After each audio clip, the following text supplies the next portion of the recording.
Hey, Kickin Lawyer crew. This is Jerry Mason, the Kickin Lawyer. I haven't been able to make a video in a while. I apologize. I've been very busy. I'm a little slimmer than I was. I had to spend several months preparing for a master's training and subsequent ceremony in martial arts, something I've done my whole life, hence the kicking part of the Kickin Lawyer. So that took a lot of my time. Things are starting to settle down now. So back in regular full practice, and so I thought I'd do another video for you guys. This one's going to be on pleas, criminal pleas in criminal court, entering a plea arrangement, so to speak. And so pleas are a method of resolving cases, whether it's in Tennessee criminal court, general sessions court, or circuit courts, where you can kind of control the outcome ultimately. So a lot of people think of criminal court and jury trials that are often a subsequent result of litigation in criminal cases.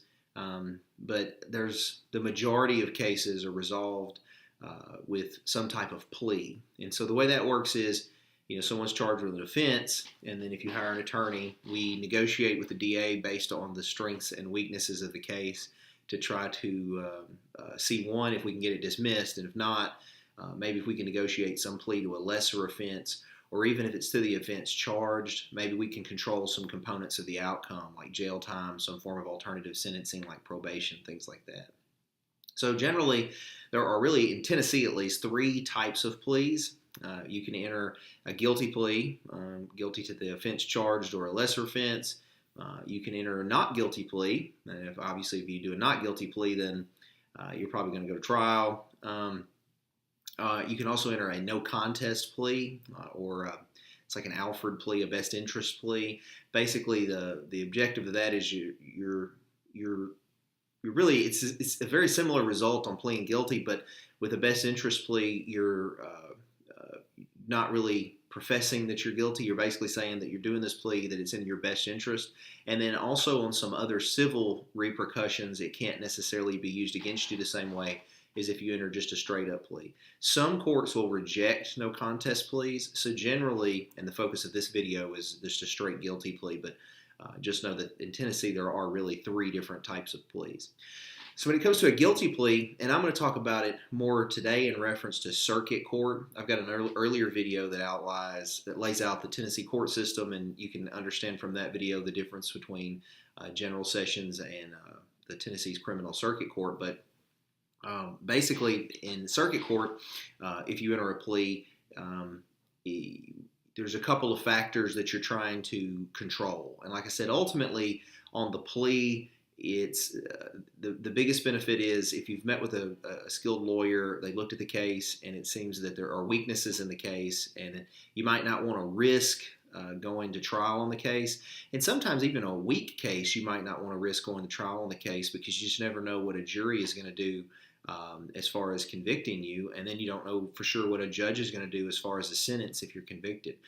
So I'll give you an example. We recently had a client who was facing some very serious charges. The sentencing range on the base charge that he was charged with was an A felony, and it was going to carry a range of punishment from 15 years in prison upwards of 60 years in prison. One of the charges, if we weren't able to work with it, was going to be 25 years, and that was at 100% service. Some offenses in Tennessee, you don't get the quote-unquote good time credit, where you get into the TDOC system in prison and you do certain work activities or whatever, and you get credit that comes off the back end of your sentence. Some charges don't allow that to happen. It's day-for-day service at 100%. So, that's severe offenses. We managed to negotiate a plea arrangement where instead of the potential 25 years to 60 years on the one charge, they were going to dismiss the charges. He was going to plead to 2 counts that carried a sentence of 12 years at 100% with the option of getting 15% of the charge off on the back end. And we did trial prep on it, even polled some jurors in the area, potential jurors, just to get an idea of how they would look at the case. And it was a very difficult case. And again, whether or not the client is actually committed the offense or not, nobody knows except that client ultimately, and potentially the alleged victim. But the issue is the evidence they had wasn't good. And so because of that, my partner and I felt that that in this particular case, instead of going to trial on the case, it was better to try to control the risk.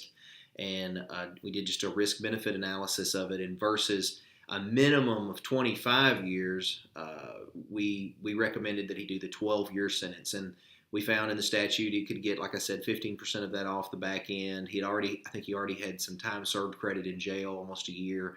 So it was ultimately going to be around 9 years he's probably going to do in prison.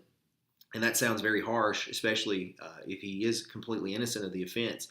But you got to look at the case, and the facts of the case were going to be difficult at trial to overcome. And because of that, we thought that was going to be in his best interest to take that.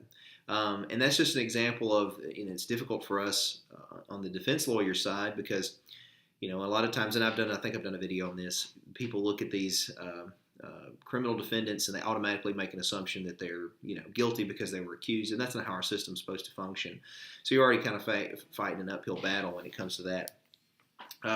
A couple of the factors that you can try to mitigate in a plea arrangement would be jail time. You can sort of try to come to some agreement or at least know what jail time you're looking at. You can also negotiate alternative sentencing factors like probation. So maybe you do a little jail time and then probation, or maybe it's the whole sentence is handled via probation. That's a possibility too, at least in Tennessee. You also know what fines you're looking at. The fines are in the statutes. There's also some sentencing guidelines that address those, but usually the judge ultimately would say it if it's a jury trial, if there's a fine. And then restitution is another issue. It's on the criminal side, sort of a way that people can be compensated if, say somebody's accused of burglary and they kick the door in, they get paid back for that. And then there's court costs too associated with that. And then you also have other fees that I guess you could say are court costs, like probation fees and various things like that. Anyway, you sort of have a good idea of all of those factors when you agree to some plea arrangement. Sort of probably the biggest negative for people if they do a plea is that there is no appeal process for it. So generally, if you enter a plea, once it's entered, it's very difficult to get it revoked and to say that that's not what you wanted to do. We have seen a case, at least one, that's come through where the party wanted to revoke the plea. The court in that case did allow them to do that. It was a plea we'd negotiated for them. It was a really good arrangement, but for whatever reason, they decided they didn't like it. They ended up, in that specific case, they got a different attorney, went to trial, and they got lost at trial and got sentenced to a very lengthy sentence, considerably. Well, the one that we negotiated was straight probation. There was going to be no jail time. And they were going to do, I think it's like 8 years at 100%. It's what they ended up with after trial, and that was their choice. But, sometimes if you hire a good lawyer that, really sits down and takes the time to review all the evidence, they should be able to give you a pretty good educated guess on what the chances are at trial and whether or not you need to roll the dice at trial or with a plea arrangement. So, in the right cases, sometimes plea arrangements are the best option, and you have to consider that with the counsel of your attorney. If you're dealing with anything like that or anything else in the legal realm, we would be glad to assist you with that. Huffman Mason Law Firm. You can visit our websites at kickinglawyer.com, TennesseeDUIDestroyer.com, and HuffmanFirm.com. And you can always reach us at the numbers listed below. Hey, I hope you would like the video, share the video. Feel free to comment. I really appreciate when you guys take time to do that and to look at this. And I hope this has been somewhat helpful for you. So until next time, thanks.